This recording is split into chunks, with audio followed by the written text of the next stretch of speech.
Hey guys, welcome to the channel, and today we are going to continue with the questions only.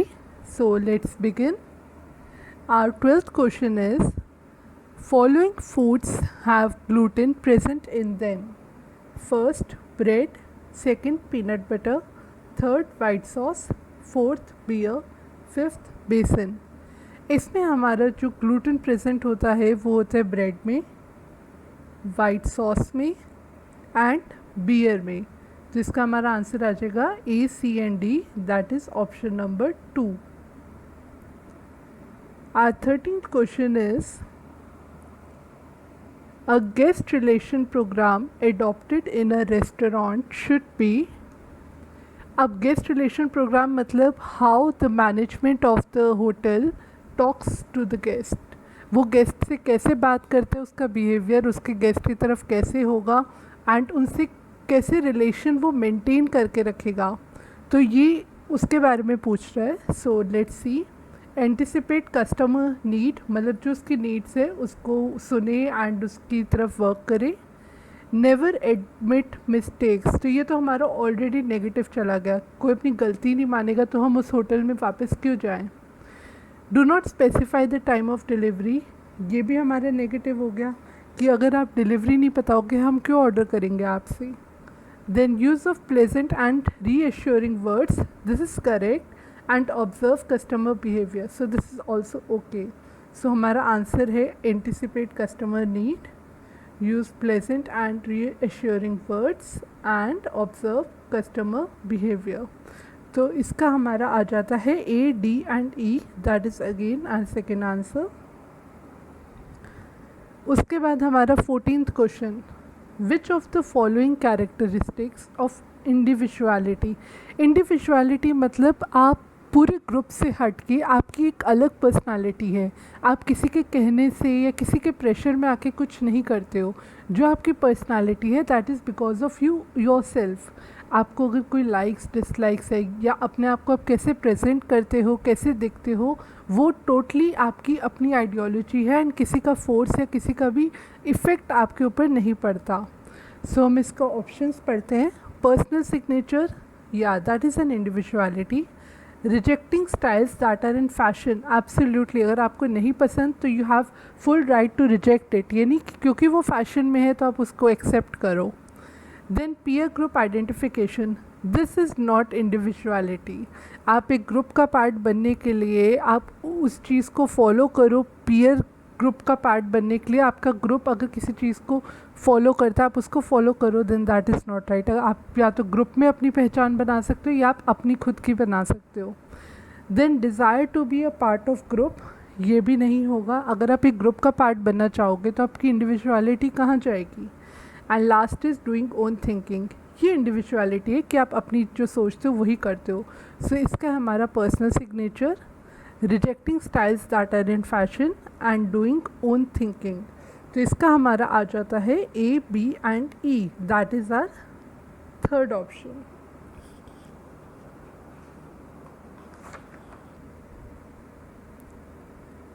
अब हम अपने next question पे आ जाते हैं. That is 15th question, which of the following are leaf fibre. हमें बताना है कि लीफ फाइबर इन चारों में से कौन सा है.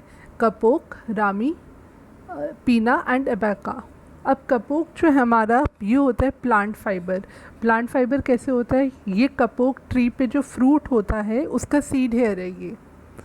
देन आता है रामी. रामी जो होता है ये फ्लोएम है, एक वेजिटेटिव स्टॉक है. It is not woody but ये एक आउटर बार्क होता है, ये उससे बनता है.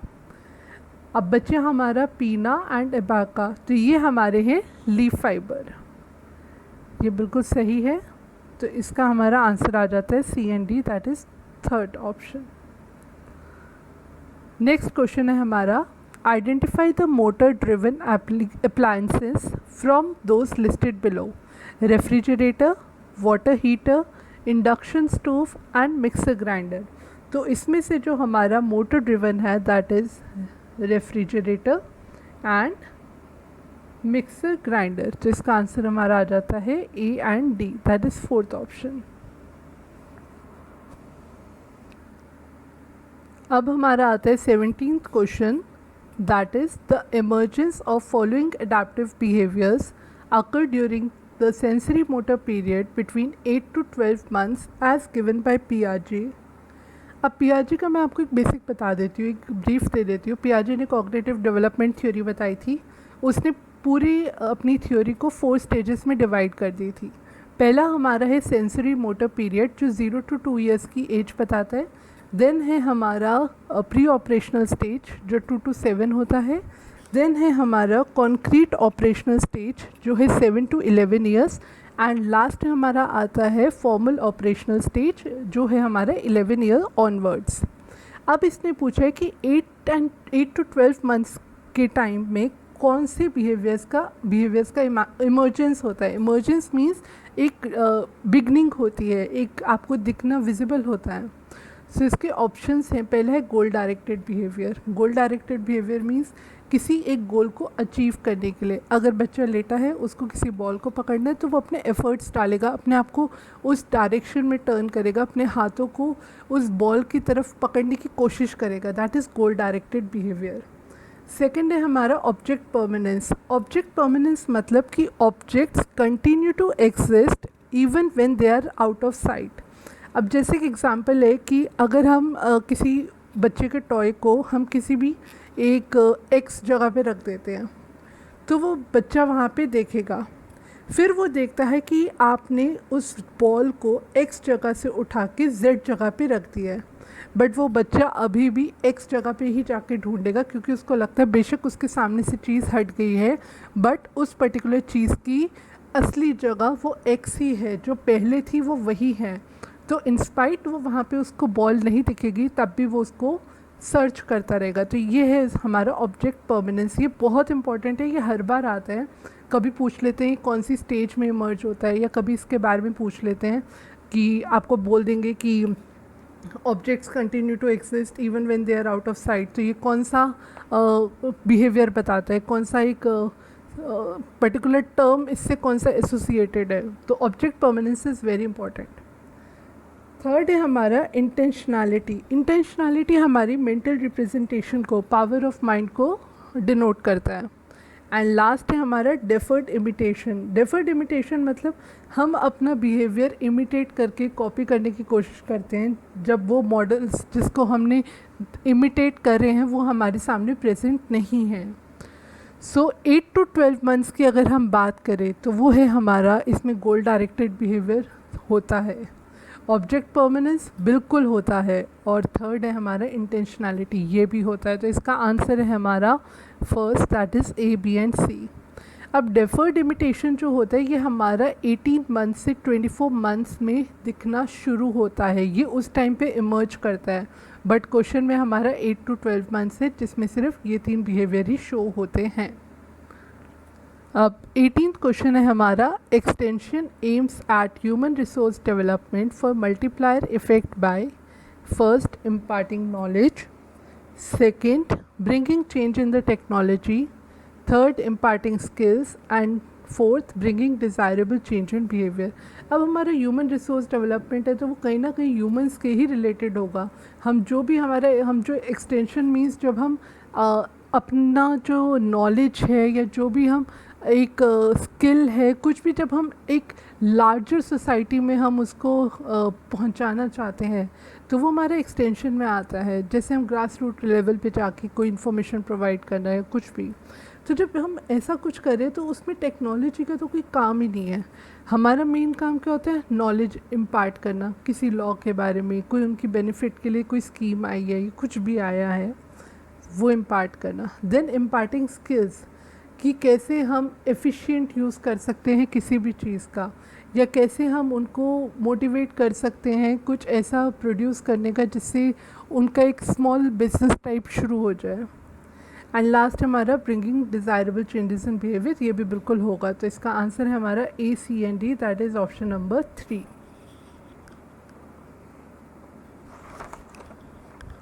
हमारा अब नेक्स्ट क्वेश्चन आता है 19, that is aspects of non verbal communication are first body language, second facial expression, third posture and fourth rigour of repetition.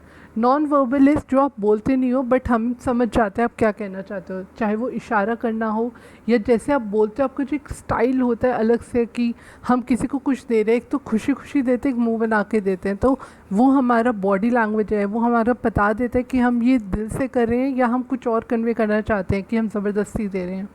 Facial expression भी हम ये एक नॉन वर्बल कम्युनिकेशन है। सो हमारे इसके ऑप्शन जो आंसर के लिए है वो है body language, then facial expressions and third is posture. तो हमारा A B and C is the correct answer, that is option number 1। Then हमारा नेक्स्ट क्वेश्चन है स्टैट्स का, रिसर्च एंड स्टैटिस्टिक्स का। The Mann Whitney test is a test of difference between two independent samples. Absolutely, ये हमारा 2 independent samples के बारे में test करता है। सेकेंड है हमारा uses measurements on an ordinal scale. हमारा ये ऑर्डिनल स्केल वो होता है जो ऑर्डर के बेसिस पे होता है। फॉर एग्ज़ाम्पल अगर हमें अपनी पॉपुलेशन को ऑर्डर पे रैंक करना है तो हमें सोशो इकोनॉमिक क्राइटेरिया रख सकते हैं कि लोअर इनकम ग्रुप है, मिडिल इनकम ग्रुप है या अपर इनकम ग्रुप है। या अगर हमें क्वांटिटेटिव में देखना है तो हम परसेंटेज के बेसिस पे उसको ऑर्डर में डिवाइड कर सकते हैं, तो ये भी बिल्कुल है। देन हमारा third is assumption of homogeneity of variance are made sufficiently. नहीं, ये नहीं होगा। And fourth is small sample size. Absolutely, ये हमारा स्मॉल सैम्पल साइज़ को ही देखता है। तो इसका हमारा आंसर आ गया A B and D, that is option number 3। अब हमारा 21st क्वेश्चन आता है, food which have higher amount of amylose have lower glycaemic index. अब ग्लाइसेमिक इंडेक्स क्या होता है? हमारे हर फूड में जो कार्बोहाइड्रेट्स होते हैं उसको रैंकिंग दी गई होती है कि वो हमारे ब्लड ग्लूकोज लेवल को कैसे इफ़ेक्ट करते हैं। जिनके हाई ग्लाइसेमिक इंडेक्स होता है दे आर नॉट हेल्दी, वो डायबिटीज़ कॉज कर सकते हैं। बट जिसमें भी लो होता है glycemic index they are comparatively healthier. तो हमारे इसमें 3 होते हैं, low, moderate and high glycemic index. जो वैल्यू दी गई है वो आपको मैं दूसरी वीडियो में डिस्कस करूँगी। बट यहाँ पे अगर हम देखें तो higher amount of amylose have lower glycaemic index is absolutely correct, ये हमारा बिल्कुल सही है। But amylose gets rapidly digested, ये हमारा ऑप्शन गलत है। This is not the reason. इसका रीज़न तो ये है कि जब अमाइलोज हमारा ज़्यादा होता है तो उस केसेस में जेलेटिनाइजेशन कम होता है। अब जेलेटिनाइजेशन क्या होता है? जेलेटिनाइजेशन होता है कि स्टार्च के जो इंटरमोलिकुलर बॉन्ड्स होते हैं ना, वो ब्रेक डाउन जो होता है उसका break down in the presence of heat and water, that is gelatinisation. तो जब जेलेटिनाइजेशन कम होगा, they are less susceptible to gelatinisation, तो इसीलिए उनकी लोअर ग्लाइसेमिक इंडेक्स होता है। सो इसका जो हमारा आंसर बन जाता है वो बनता है option number 3, that is A is correct and R is incorrect. Assertion is correct and reasoning is not correct. अब हमारा आता है लास्ट क्वेश्चन आज की वीडियो का।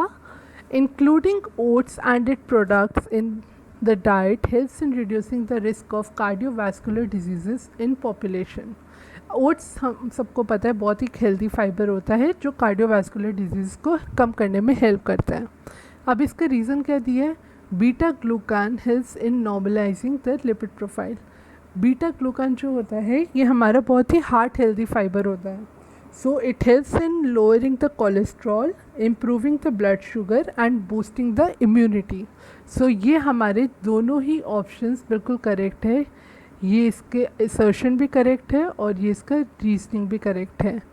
सो जो हमारा इसमें आंसर बन जाता है वो है first, that is both A and R are correct. So guys, that's all for today. I hope you liked the video. Please let me know your reviews in the comment box. Bye. Thank you.